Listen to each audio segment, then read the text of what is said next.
¿Qué pasaría si te dijera que durante años uno de los clubes nocturnos más exclusivos de Corea del Sur operaba como la fachada de una red de tráfico y explotación? Un lugar donde los clientes VIP no solo pagaban por botellas de champán de $10.000, sino por algo mucho más siniestro. Un club en el que los empleados trabajaban como cazadores, seleccionando a sus víctimas entre mujeres jóvenes e indefensas, para luego ofrecerlas como si fueran un producto más en el menú. Un sistema tan bien orquestado que ni la policía, ni los medios, ni el público sospechaban nada. O peor aún, lo sabían, pero decidieron mirar hacia otro lado. Este no es un caso de corrupción aislado. No es una historia de crímenes cometidos en la oscuridad, lejos de la vista del mundo. Esto sucedió a plena luz del día, en el corazón de Seúl, bajo el control de algunas de las figuras más poderosas de la industria del entretenimiento. Famosos, empresarios, políticos, todos unidos en un círculo de impunidad, protegidos por una red de influencias que garantizaba su silencio, hasta que todo se vino abajo. Lo que comenzó como la denuncia de una mujer se convirtió en la filtración de un escándalo de proporciones inimaginables. Chats privados, videos, grabaciones que revelaban la verdad. El Burning Sun no era solo un club, era una trampa mortal para las víctimas. Una maquinaria diseñada para capturar, drogar y someter a mujeres sin que pudieran recordar nada. Y detrás de todo, un nombre que nadie esperaba. Hoy vamos a sumergirnos en uno de los casos más oscuros de Corea del Sur. Una historia de impunidad, de corrupción y de cómo el poder puede proteger incluso a los más despreciables. Lo que estás a punto de escuchar no es ficción, es real, es perturbador. Y lo peor de todo es que, incluso después de que la verdad salió a la luz, muchos de los responsables siguen libres. Esta es la historia de Burning Sun y comienza así. Una mujer entra en la comisaría para denunciar que su exnovio le había tomado fotos explícitas sin su consentimiento. Quiere presentar un informe policial formal. La denuncia es seria y la policía decide investigar. El exnovio es llamado a la comisaría y su reacción es inmediata. Afirma estar dispuesto a hacer todo lo posible para demostrar su inocencia. Sin embargo, hay un problema. Su teléfono está roto. Cuando la policía le pregunta qué quiere decir con eso, él simplemente muestra su dispositivo, inutilizable. Pero la policía no está dispuesta a cerrar el caso con tanta facilidad. Deciden enviar el teléfono a una empresa de análisis forense de datos, una compañía especializada en recuperar información de dispositivos dañados, la misma que, en el pasado, había recuperado datos de teléfonos en investigaciones de gran relevancia. Un especialista en tecnología de la empresa recibe el encargo de analizar el teléfono. Para preservar su anonimato, nos referiremos a él como Park. Park comienza su trabajo con dedicación. Su objetivo es recuperar la mayor cantidad posible de datos del teléfono. Y es bueno en lo que hace. De hecho, logra recuperar prácticamente todo. Más de 200.000 mensajes de texto, chats grupales, fotos, videos. Cada fragmento de información que el dispositivo alguna vez contuvo. Pero de repente recibe una llamada de la policía. El mensaje es claro. Ya no necesitamos sus servicios. Devuelva el teléfono a su dueño. Park se sorprende. ¿Por qué detener la investigación ahora? La policía le explica brevemente que la mujer ha abandonado el caso. Ha decidido retractarse de su denuncia, asegurando que todo fue producto de un arrebato de ira. Según ella, nunca existieron las fotos. Y con eso, El caso queda oficialmente cerrado. Pero hay un detalle importante. La policía nunca revisó los datos recuperados. Ni siquiera los miraron. Simplemente decidieron entregar el teléfono de vuelta, como si nada hubiera pasado. Para Park, sin embargo, la investigación apenas comenzaba. Mientras recuperaba los datos del dispositivo, inevitablemente tuvo que verificar que la información se estaba restaurando correctamente. Y lo que vio fue escalofriante. No se trataba solo de mensajes comprometedores o fotos privadas. Lo que encontró eran imágenes de mujeres inconscientes, videos de mujeres siendo abusadas, conversaciones en chats grupales donde los participantes se referían a estas mujeres como productos con precios asignados. En estos chats, las personas discutían la venta de mujeres. Se hablaba de ellas como si fueran mercancía. Algunos mensajes describían características específicas de cada una, como si estuvieran en un catálogo. Número 1 no habla mucho, pero ama el dinero. No tiene mucho carisma cuando bebe, pero su apariencia es excelente. Número 3 es muy visual, divertida cuando bebe, pero se vuelve un poco desordenada. Y luego alguien responde: vayamos con el número 5 junto con el número 3. Las mujeres estaban siendo vendidas al mejor postor. Los mensajes también contenían descripciones explícitas de agresiones cometidas contra estas víctimas. En uno de ellos, un participante se jactaba de haber drogado a una mujer antes de abusar de ella. Y lo peor de todo era la reacción de los otros participantes.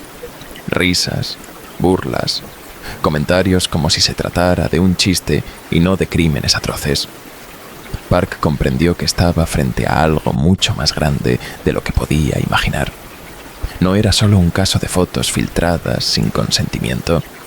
Esto era una red criminal organizada. Pero lo que descubrió a continuación lo dejó aún más en shock. Decidió revisar la lista de contactos en el chat grupal y reconoció los nombres de inmediato. Todos eran figuras conocidas en la industria del entretenimiento coreano. El teléfono pertenecía a un famoso ídolo del K-pop, el líder de una banda reconocida. Entre los involucrados estaban miembros de grupos musicales muy populares, artistas con millones de seguidores. Pero el nombre más grande en la lista era uno que nadie habría imaginado. Una de las estrellas más influyentes del K-pop a nivel mundial. Los registros de chat revelaron que estas celebridades no solo participaban en estas actividades, sino que parecían dirigir toda una red de tráfico humano.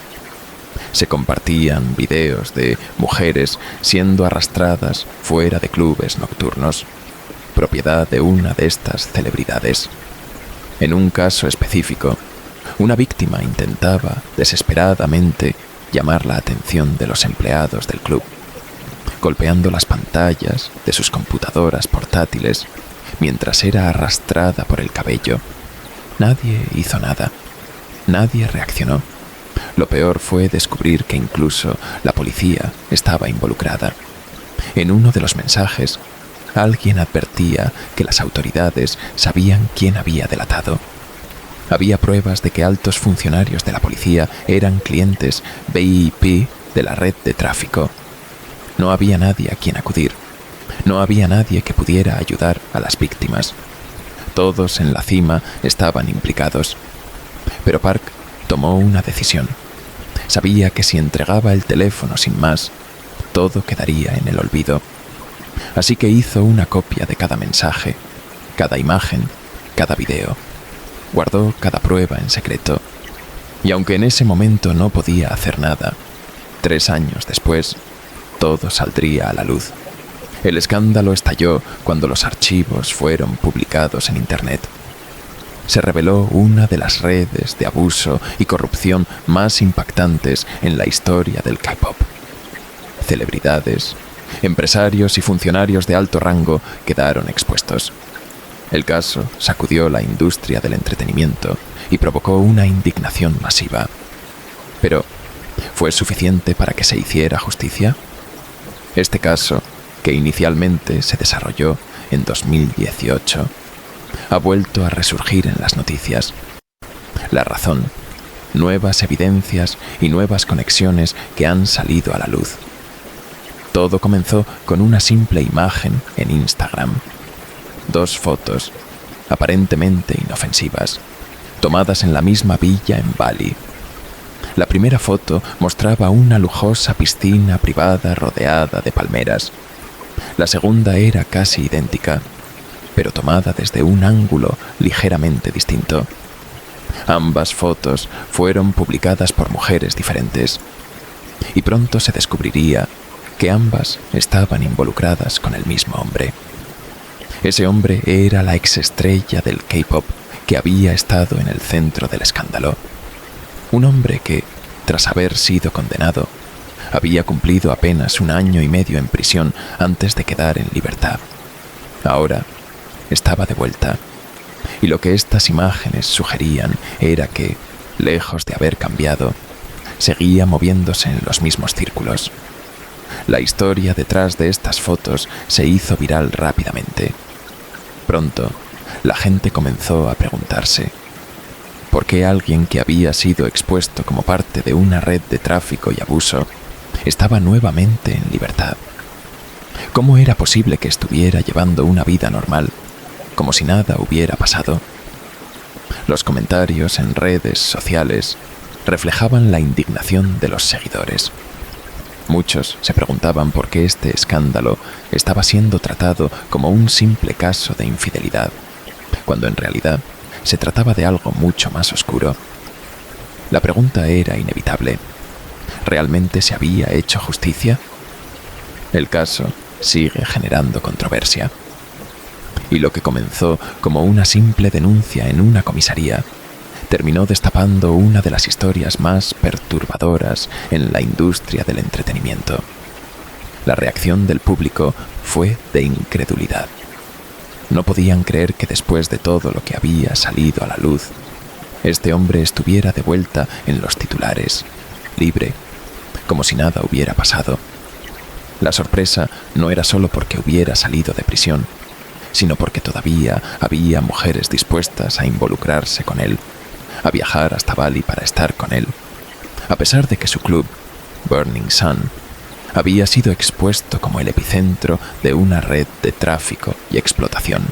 Pero la pregunta que todos se hacían era: ¿cómo es posible que solo haya pasado 1 año y medio en prisión? La magnitud de los crímenes cometidos sugería que debería haber recibido una condena mucho más severa. Mucha gente comenzó a especular que esto era un intento de limpiar su imagen, de volver a la industria. Parecía absurdo, pero de alguna manera era más conveniente que su nombre estuviera en los titulares por un escándalo de infidelidad que por el hecho de haber dirigido una operación criminal desde un club nocturno. Y si realmente existía la posibilidad de que intentara un regreso, entonces era el momento perfecto para refrescar la memoria de todos sobre lo que realmente sucedió en Burning Sun.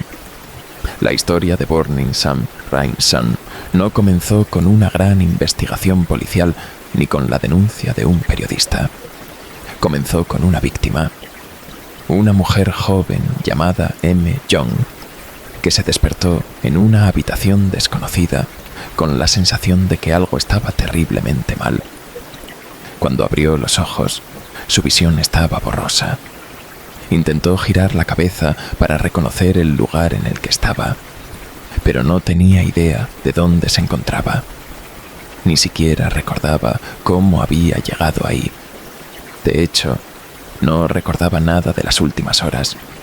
Su mente estaba en blanco, como si alguien hubiera borrado una parte de su memoria. Intentó recuperar algún fragmento de lo que había sucedido, pero no había nada. Solo un vacío aterrador. Y antes de que pudiera procesar lo que estaba ocurriendo, la puerta de la habitación se abrió. Un hombre entró y lo reconoció. Antes de que pudiera reaccionar, Él se lanzó sobre ella, empujándola contra la cama y sujetándola por el cuello. Sintió sus manos alrededor de su garganta, apretando con fuerza.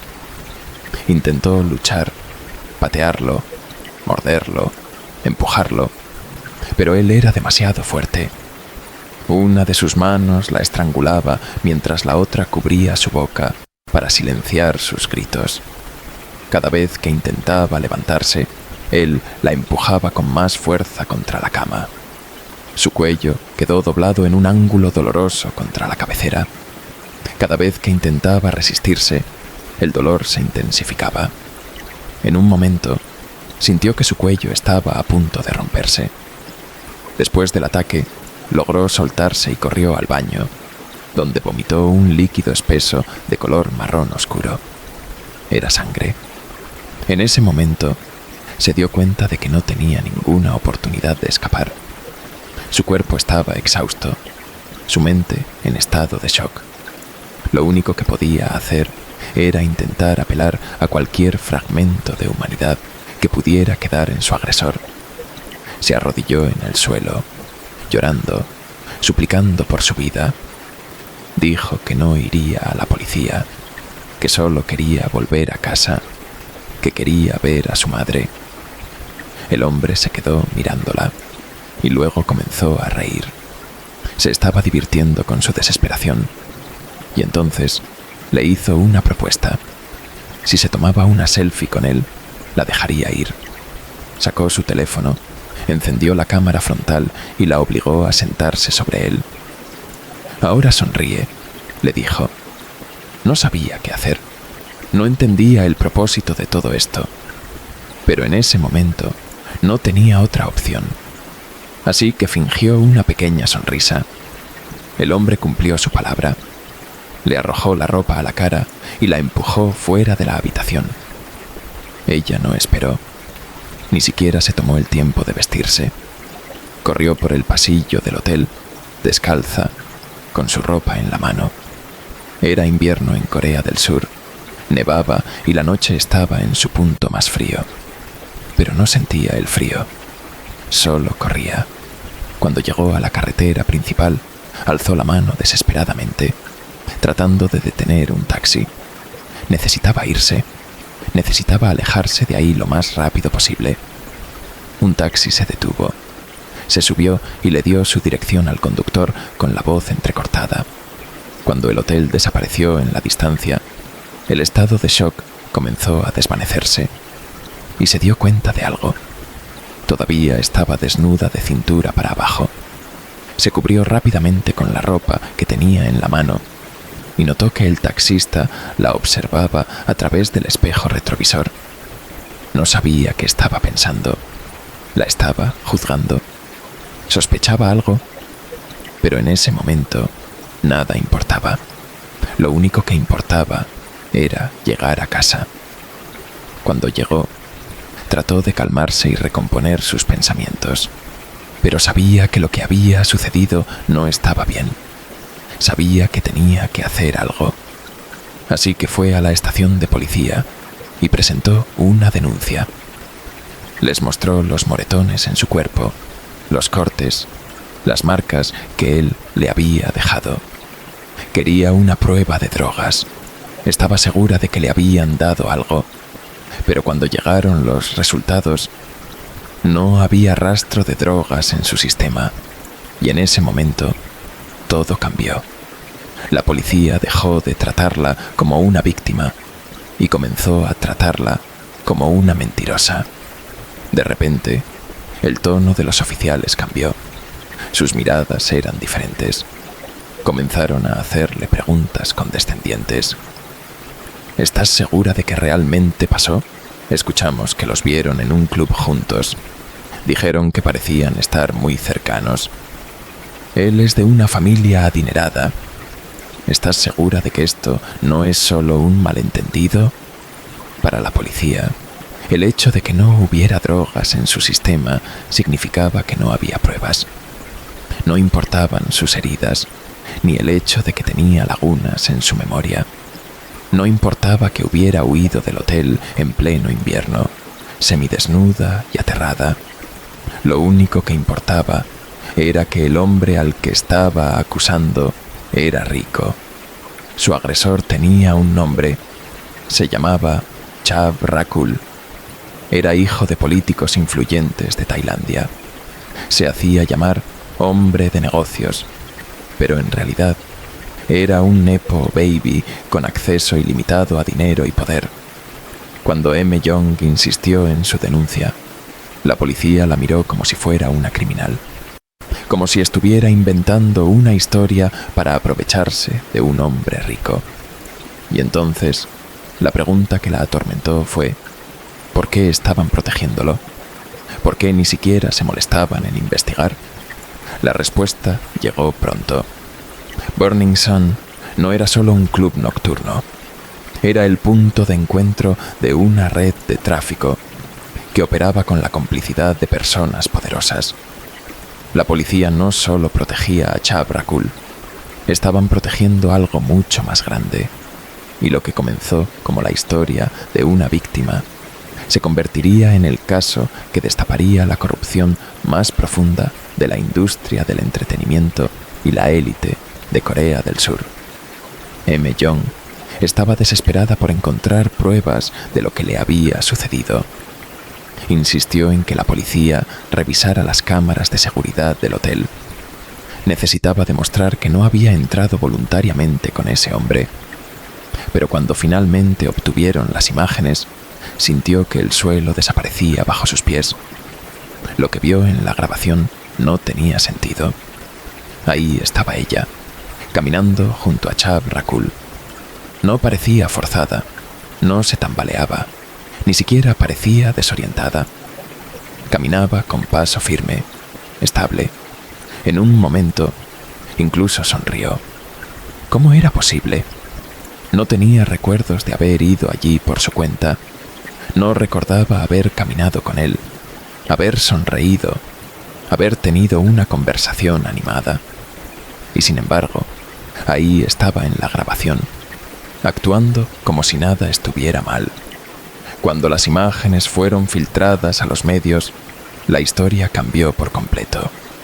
Chab Rakul, el hijo de políticos influyentes en Tailandia, negó todo.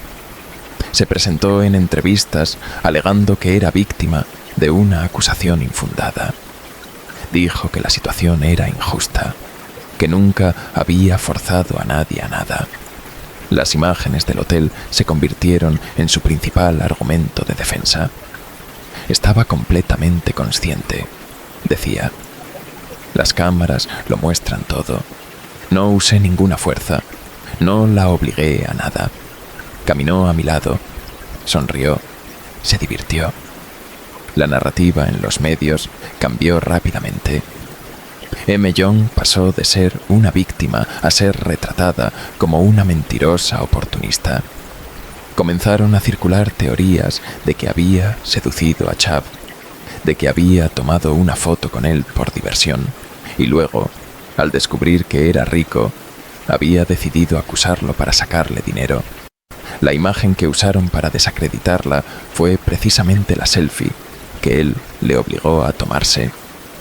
Parece alguien que teme por su vida, decían los titulares. Pero M. Young sabía la verdad. Sabía que nunca en 1.000.000 de años mentiría sobre algo así. Y había algo que no cuadraba en las imágenes. Primero, no recordaba nada de esa caminata al hotel. Pero además, había otro detalle extraño. Esa noche, hacía 8 grados bajo cero en Corea del Sur. Y sin embargo, en las imágenes del hotel, ella no llevaba su chaqueta acolchada. Recordaba claramente habérsela puesto antes de salir. Era invierno. Nadie en su sano juicio dejaría su chaqueta en la calle con ese frío. Pero en la grabación, lo único que llevaba era un suéter ligero. ¿Dónde estaba su chaqueta? Algo estaba muy mal. Su memoria estaba llena de vacíos, como si alguien hubiera tomado un bisturí y hubiera eliminado selectivamente ciertas partes. Lo último que recordaba con claridad era haberse arreglado para salir con sus amigos al Burning Sun. No eran habituales en los clubes. pero tenían curiosidad por ver de qué se trataba el lugar del que todo el mundo hablaba. Cuando entraron, el ambiente era eléctrico. La música era fuerte. La gente bailaba despreocupada. Las luces parpadeaban en colores vibrantes. Todo parecía normal. Ella y sus amigos consiguieron una mesa y se acomodaron. Cuando decidió ir al bar a comprar bebidas, sintió un toque suave en el hombro. Era un hombre, alto, atractivo y, sobre todo, extremadamente respetuoso. Mantuvo la distancia. Nunca intentó tocarla de manera inapropiada. No le rozó la cintura, no le agarró el brazo al reír, solo le habló con cortesía. A diferencia de otros hombres en el club, él no parecía estar ahí para coquetear descaradamente. En su lugar, le preguntó sobre sus pasatiempos, sobre su mascota. Era amable, educado. Se sintió cómoda. Más tarde, él la invitó a su sala VIP. Allí, la conversación siguió el mismo tono relajado. Cuando le ofreció champán, ella lo rechazó. Prefirió whisky, pero fue cuidadosa. Tomó 3 tragos, espaciándolos bien. Bebió agua entre cada uno. Incluso le dijo a él directamente que no le gustaba estar borracha.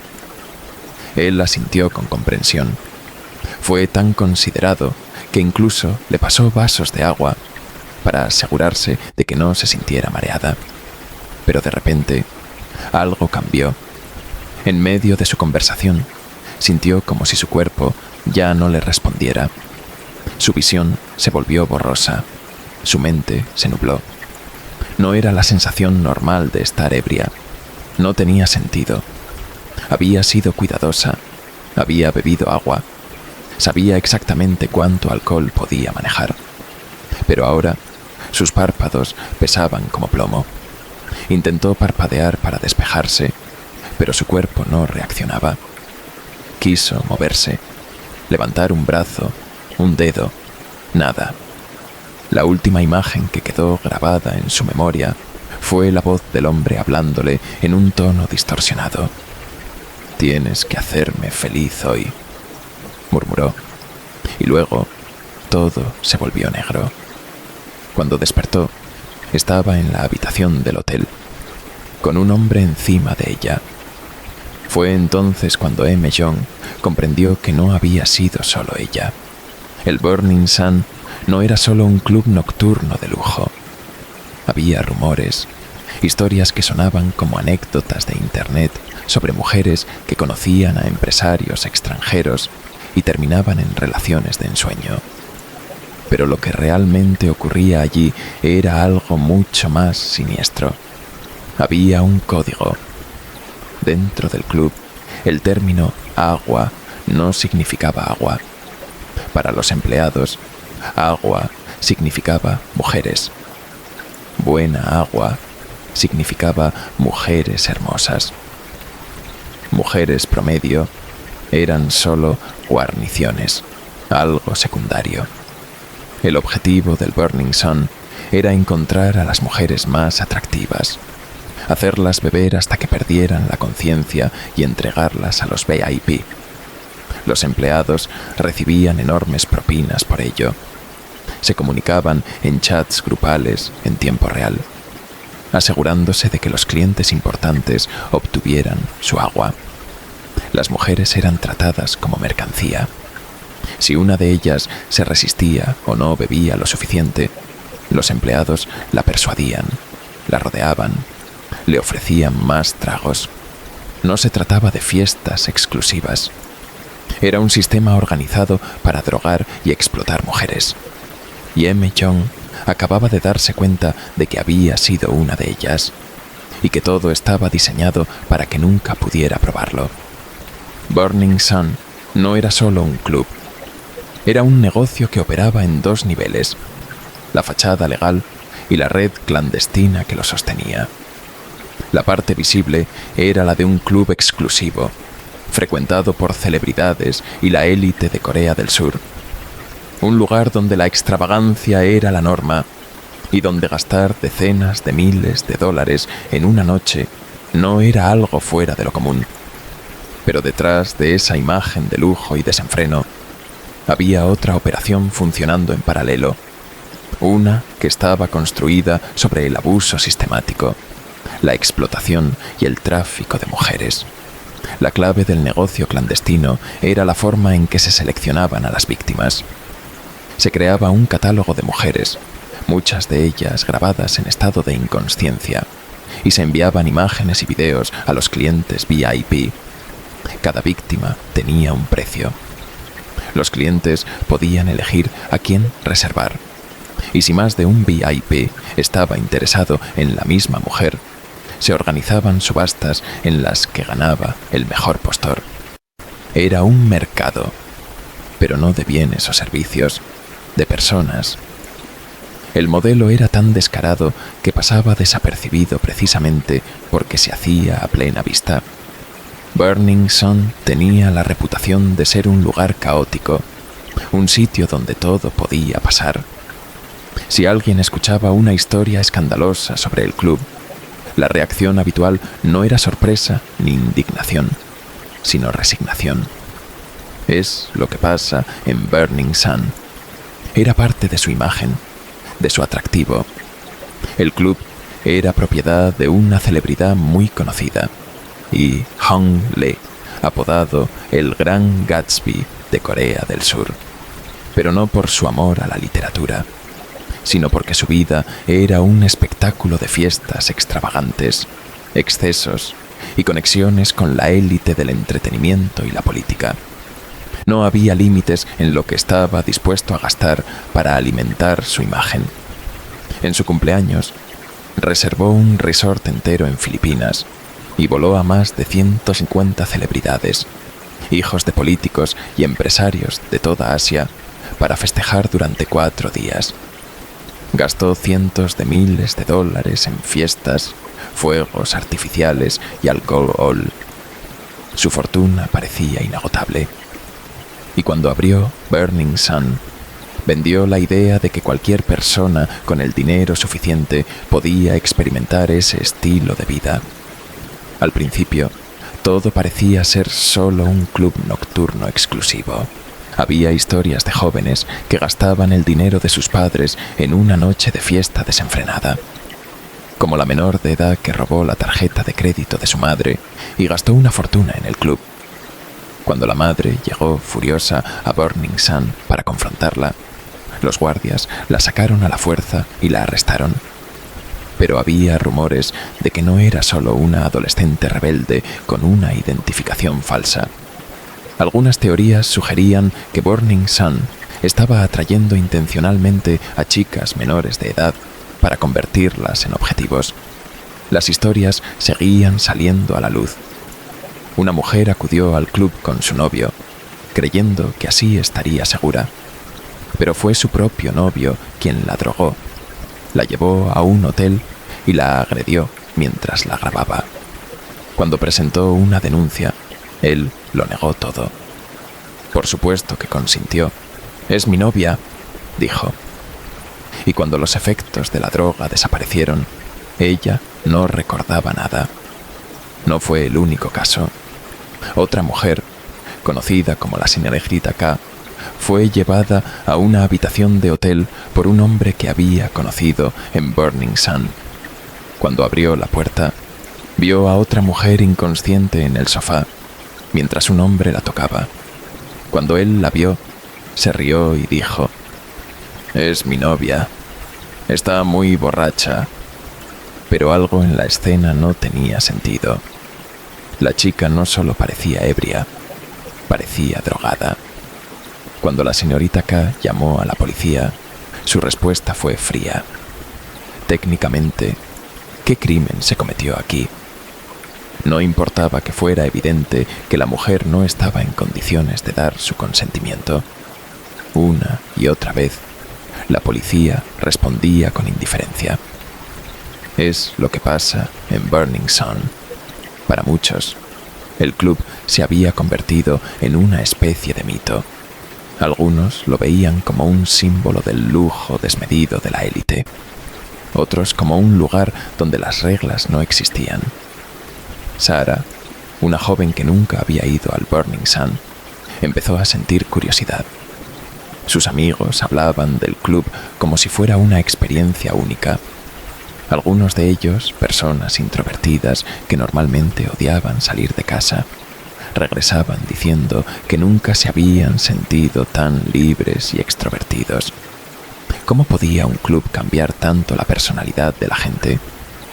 Cuando finalmente decidió ir, fue con una amiga llamada Anna, quien le aseguró que ya había estado allí varias veces y que conocía bien el lugar. Lo que Sarah no sabía era que Anna no solo era una cliente habitual, era parte de la operación. Antes de entrar, le ofreció una pastilla. Le dijo que era algo divertido, que la ayudaría a relajarse. Sarah no sabía que la pastilla contenía ketamina, una droga que incapacita y causa pérdida de memoria a corto plazo. Sarah no fue la única víctima de este método. Había empleados dentro de Burning Sun, cuya única función era buscar mujeres jóvenes, hacerse amigos de ellas y manipularlas para que tomaran sustancias sin saber lo que realmente estaban consumiendo. Era una estrategia refinada. Se aseguraban de que las víctimas nunca supieran en qué momento perdieron el control. Y si alguna presentaba una denuncia después, siempre podían hacer que pareciera que ellas mismas habían tomado la decisión de drogarse y perder el conocimiento. Otro rumor que circulaba era que Burning Sun tenía médicos encubiertos trabajando en el club. No eran para atender emergencias normales. Estaban ahí para asegurarse de que si alguien sufría una sobredosis, no se llamara a la ambulancia ni a la policía. Si un VIP o un cliente importante tomaba demasiadas drogas y perdía el conocimiento, estos médicos lo estabilizaban en secreto para evitar cualquier investigación. Todo estaba diseñado para que el negocio nunca se detuviera. Y durante mucho tiempo funcionó. Cada semana, Burning Sun generaba cifras millonarias. El dinero entraba a un ritmo imparable. El club tenía un modelo de negocio simple. Si eras un hombre con dinero, podías entrar. Si eras una mujer joven y atractiva, entrabas gratis. Pero si no estabas pagando, entonces eras el producto. Para los clientes habituales, todo parecía una fiesta interminable. Para los VIP, había un catálogo especial. No solo podían elegir las botellas de alcohol que querían en su mesa, también podían elegir a las mujeres. A través de mensajes de texto, los comerciantes del club enviaban imágenes y videos de las víctimas. Muchas de ellas inconscientes. Se subastaban. Se ofertaba por ellas como si fueran mercancía. Algunas habían sido grabadas en ataques anteriores y los VIP tenían la opción de reservarlas para volver a ser víctimas. Pero la clave de todo el sistema era que las mujeres no sabían que estaban en ese catálogo. Ellas no trabajaban en el club. No eran empleadas. No eran trabajadoras sexuales. Eran clientas que habían ido a Burning Sun con amigos, esperando una noche normal de fiesta. Y no tenían idea de que, en el momento en que cruzaron la puerta, se convirtieron en objetivos. El nivel de descaro con el que operaba Burning Sun era casi inimaginable. No se trataba de un negocio oculto en la clandestinidad, sino de un sistema que operaba a plena vista, con víctimas que no sabían que eran objetivos, hasta que ya era demasiado tarde. La gente hacía fila para entrar al club, sin saber que detrás de las luces brillantes, las botellas de champán y las mesas VIP, se estaba ejecutando una red de tráfico perfectamente estructurada. Y todo esto comenzó a desmoronarse la noche en que un hombre, Kim, decidió intervenir.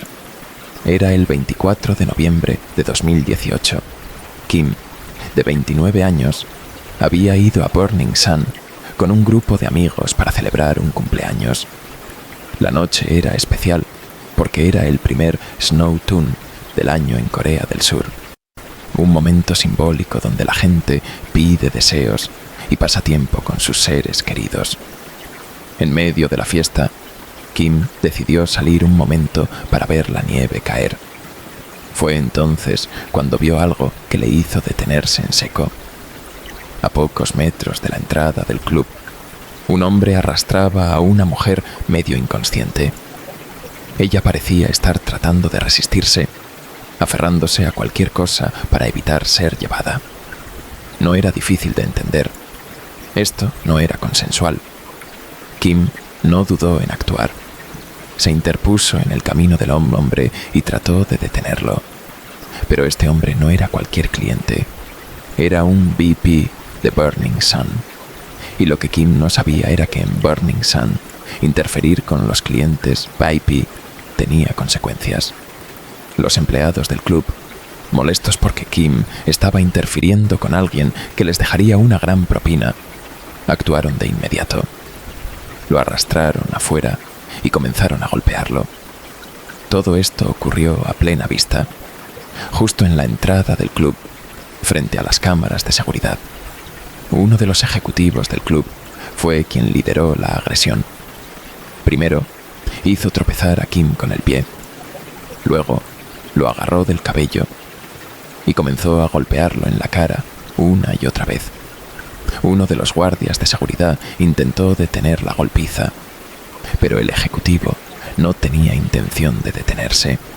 De hecho, se alejó un momento, se quitó la chaqueta y regresó para seguir golpeando a Kim con aún más fuerza.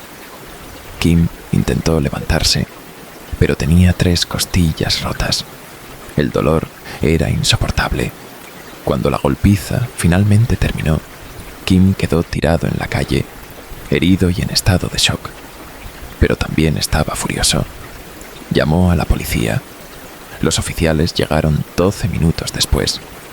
Kim les explicó todo lo que había sucedido. Les mostró las cámaras de seguridad y les dijo: «Todo está grabado. Pueden ver lo que pasó». Pero la policía no hizo nada. Kim insistió: «El hombre que me hizo esto está ahí dentro. Pueden ir a buscarlo». Siguieron sin moverse. Frustrado, Kim pateó un basurero frente a la entrada VIP. Y fue en ese momento cuando los policías finalmente actuaron. Pero no contra el ejecutivo del club, sino contra Kim.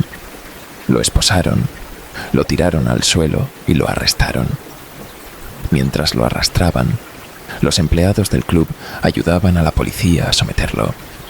Y ahí estaba la prueba de todo lo que Kim sospechaba. La policía y Burning Sun estaban en el mismo bando. Camino a la comisaría, los oficiales lo hicieron tropezar intencionalmente. Con las manos esposadas a la espalda, no pudo amortiguar la caída y golpeó el rostro contra el suelo. Tenía la nariz rota, la cara llena de sangre y 3 costillas fracturadas. Aún así, se negaron a darle atención médica. En enero de 2019, Kim decidió hablar. Fue a los medios, concedió entrevistas, escribió publicaciones en Internet. Acusó abiertamente a Burning Sun de ser una red de tráfico y de que la policía estaba protegiendo al club. Dijo que dentro de las salas VIP se podían escuchar gritos de mujeres pidiendo ayuda. Dijo que la seguridad del club se encargaba de silenciar estos gritos y que la policía recibía dinero para asegurarse de que el club nunca tuviera problemas legales. Inició una petición en la Casa Azul, la sede del gobierno de Corea del Sur. En un solo día, más de 200.000 personas firmaron exigiendo una investigación. El escándalo estalló con fuerza. El propio presidente de Corea del Sur prometió investigar el caso. Pero entonces ocurrió algo extraño. La policía respondió con una versión completamente diferente. Aseguraron que Kim no era una víctima, sino un agresor. Dijeron que había acosado a mujeres en el club y que los empleados simplemente lo habían expulsado. Burning Sun publicó una declaración oficial respaldando esta versión. Incluso presentaron denuncias de 2 mujeres que afirmaban que Kim las había atacado esa noche. Una de estas mujeres era una empleada del club. Y aunque en ese momento nadie lo sabía, esa empleada no era otra que Anna, la misma persona que había drogado a Sarah. De repente, el relato de Kim quedó en entredicho. La historia pasó de ser una grave acusación de trata de personas a un simple caso de él dijo, ella dijo. Pero a pesar de los esfuerzos por desacreditarlo, el daño ya estaba hecho. Gracias a Kim, muchas mujeres que habían sido víctimas de Burning Sun comenzaron a presentarse. Algunas de manera anónima. Sus testimonios no solo confirmaban lo que Kim había dicho, sino que también sacaban a la luz algo aún más perturbador. El arma principal de Burning Sun no era solo la violencia, era una droga. La droga más comúnmente utilizada en el club para incapacitar a las víctimas era GHB, también conocida como la droga de la cita.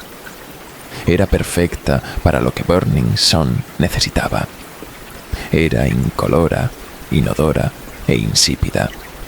Se disolvía completamente en los líquidos sin dejar rastro. Y lo más peligroso, era casi imposible de detectar en el cuerpo después de 24 horas.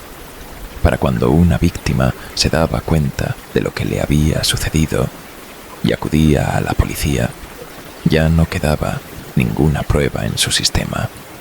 Lo único que tenían era su palabra, y en Corea del Sur, las víctimas de abuso ya eran estigmatizadas. El término serpiente de flores se utilizaba para referirse a mujeres que supuestamente seducían a los hombres para luego acusarlos falsamente y demandarlos por dinero. El sistema estaba diseñado para que nadie les creyera. Burning Sun se aprovechó de eso. Se aprovechó del silencio de las víctimas. Se aprovechó de la indiferencia de la policía. Y lo hizo con tal descaro que cuando finalmente el escándalo estalló, la gente no podía creer que esto hubiera estado ocurriendo a plena vista durante tanto tiempo. Pero la gran pregunta que todos comenzaron a hacerse fue: ¿cuánto de esto sabía Seungri, el ídolo del K-pop que era copropietario del club? Era imposible que no supiera nada. El propio padre de Seungri salió en su defensa, diciendo que su hijo tenía negocios en todas partes y que simplemente no tenía tiempo para involucrarse en la administración de Burning Sun. Dijo que la prensa solo quería vincularlo al escándalo porque era famoso. Seungri también intentó distanciarse. Dijo que solo prestó su nombre para atraer a más clientes extranjeros. Dijo que su única función en Burning Sun era hacer de DJ ocasional. Pero la gente no le creyó. Porque en Corea del Sur, Seungri no era solo un cantante, era el gran Gatsby. Y como Gatsby, estaba a punto de descubrir que la fiesta no duraría para siempre. Seungri no era solo un ídolo del K-pop, era una figura pública con una imagen cuidadosamente construida. Durante años, había trabajado para establecerse como algo más que un miembro de Big Bang. Se convirtió en empresario, inversionista y dueño de múltiples negocios. Pero mientras el escándalo de Burning Sun explotaba, la gran pregunta seguía en el aire.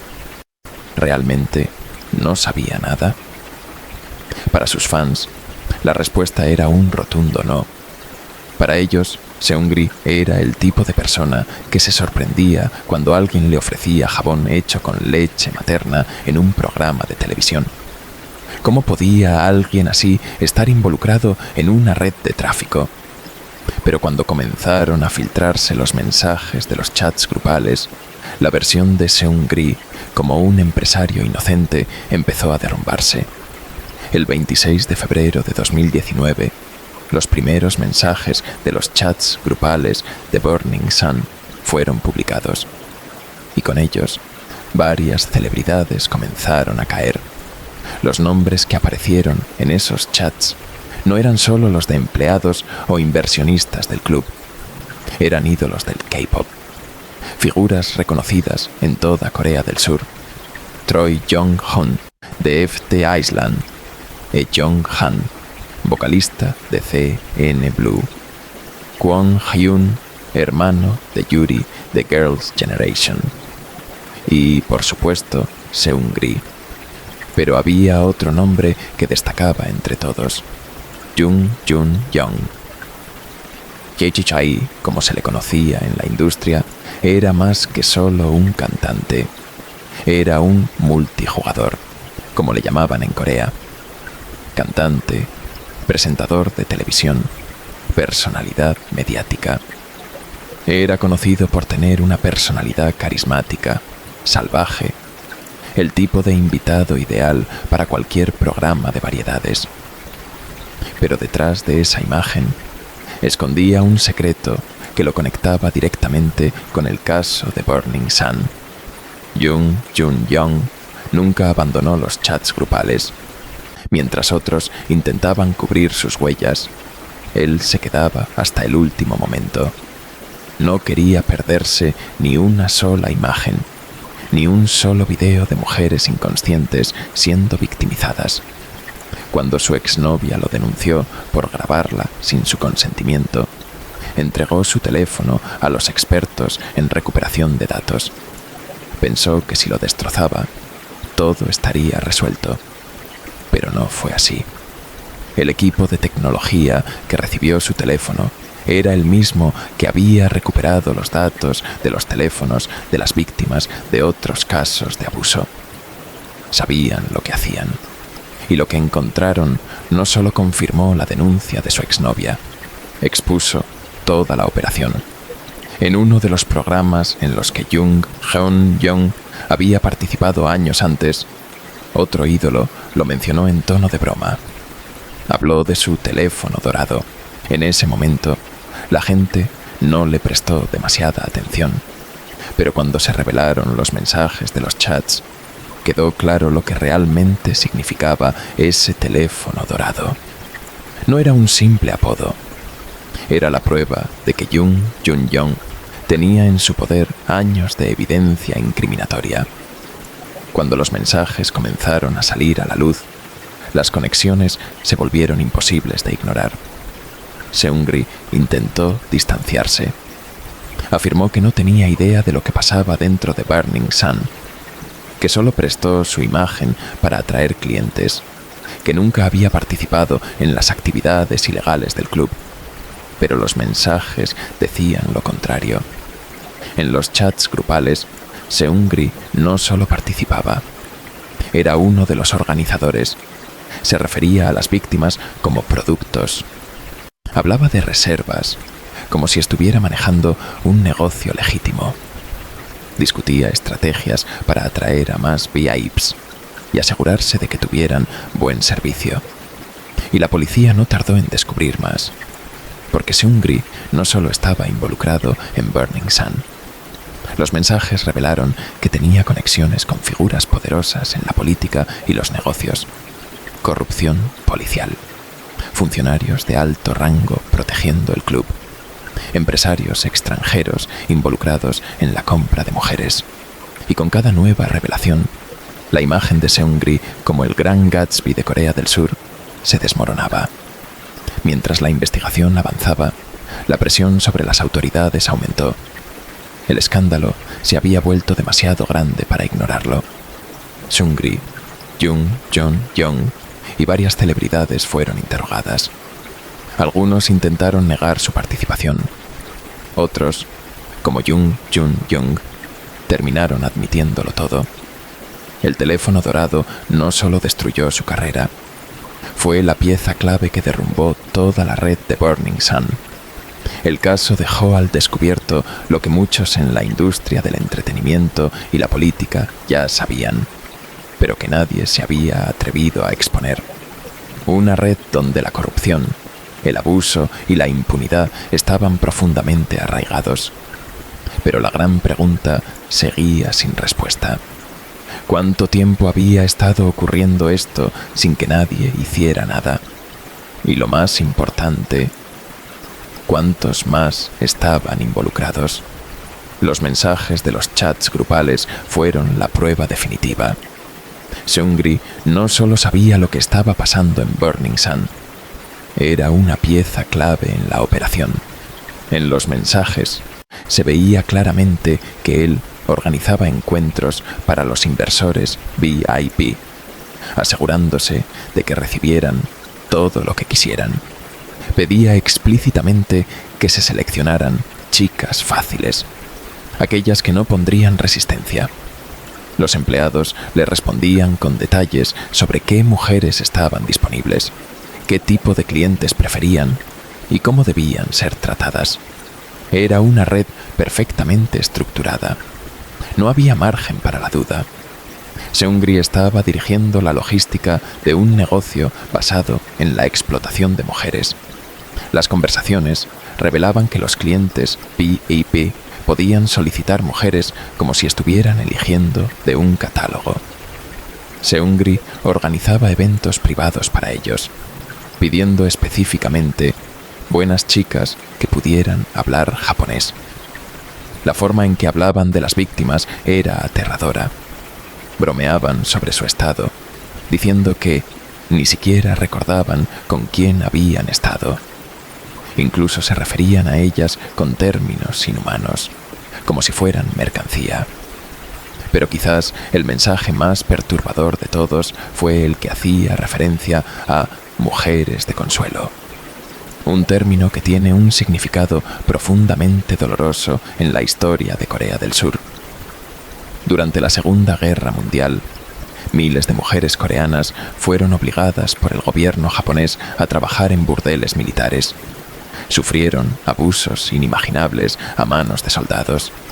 El término mujeres de consuelo se convirtió en un símbolo del sufrimiento y la injusticia que muchas de ellas nunca vieron reparadas. Japón ha evitado durante décadas asumir responsabilidad total por lo sucedido. Corea del Sur aún exige disculpas formales. Es un tema tan delicado que sigue afectando las relaciones entre ambos países hasta el día de hoy. Y sin embargo, en los chats grupales, Seungri y sus amigos lo usaban como una burla, como si las mujeres que estaban explotando fueran poco más que un chiste histórico.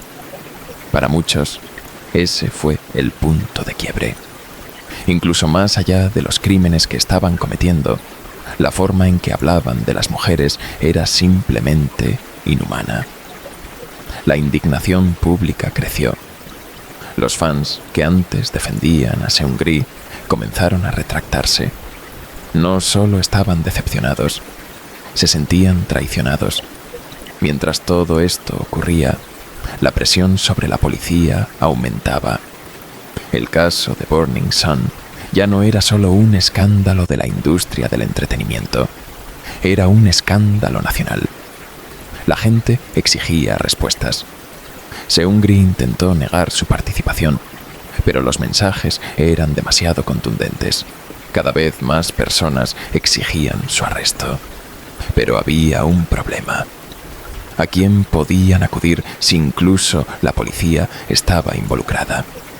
El empleado de tecnología que descubrió los mensajes había guardado la información durante 3 años.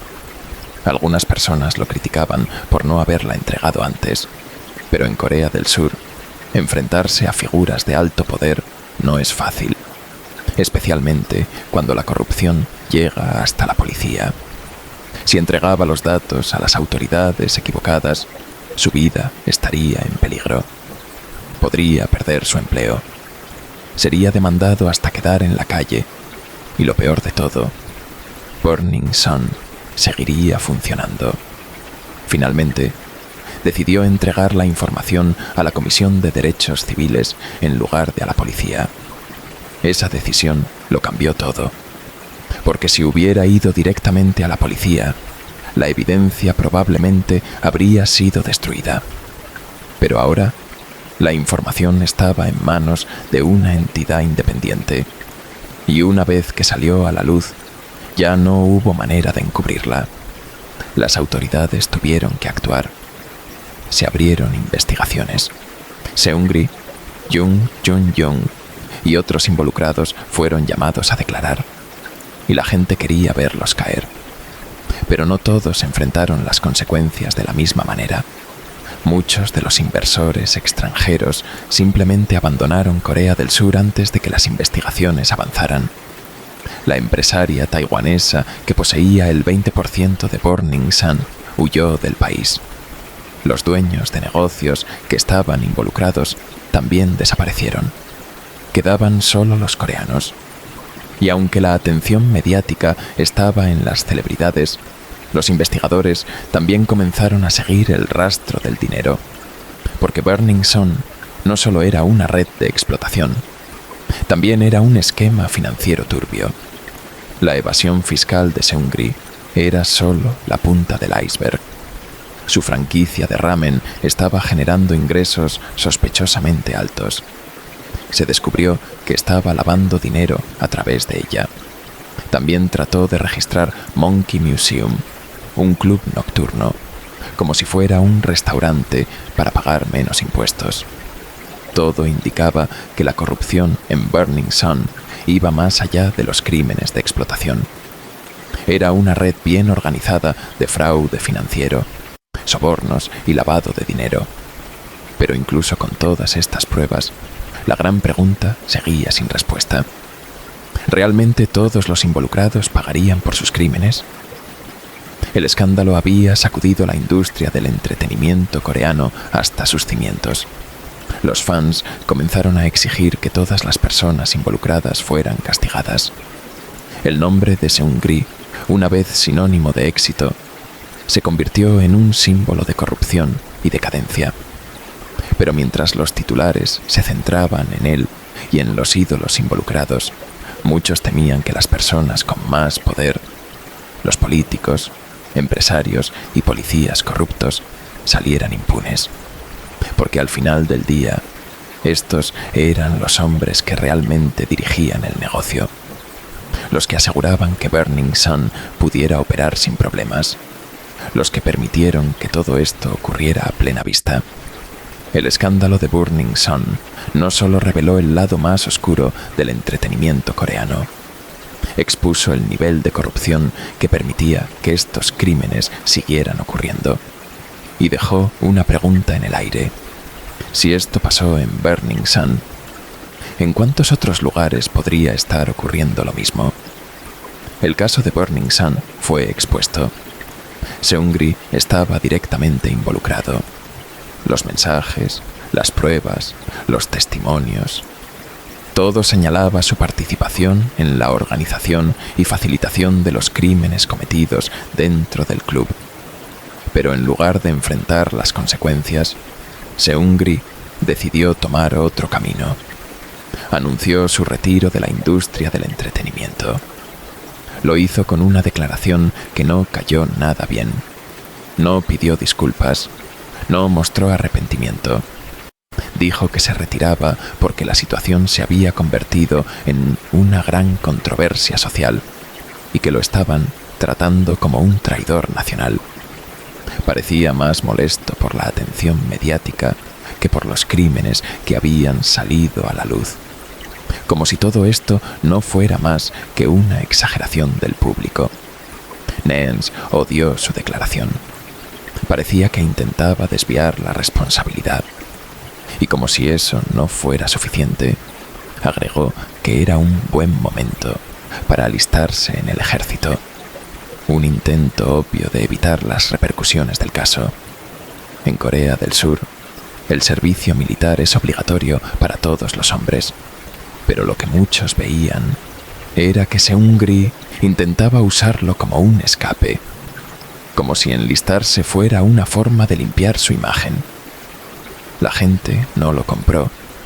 El ejército no es un refugio para criminales, pero incluso con la indignación pública, Las consecuencias legales no fueron tan severas como muchos esperaban.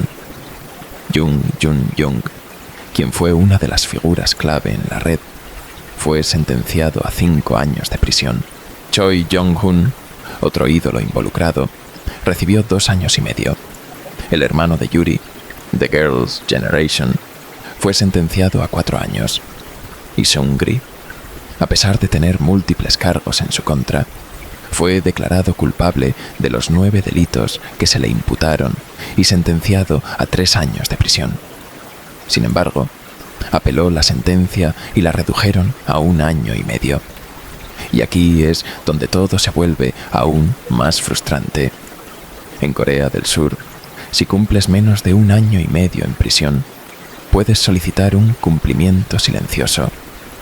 Eso significa que una vez que sales, el crimen no aparece en tu historial público.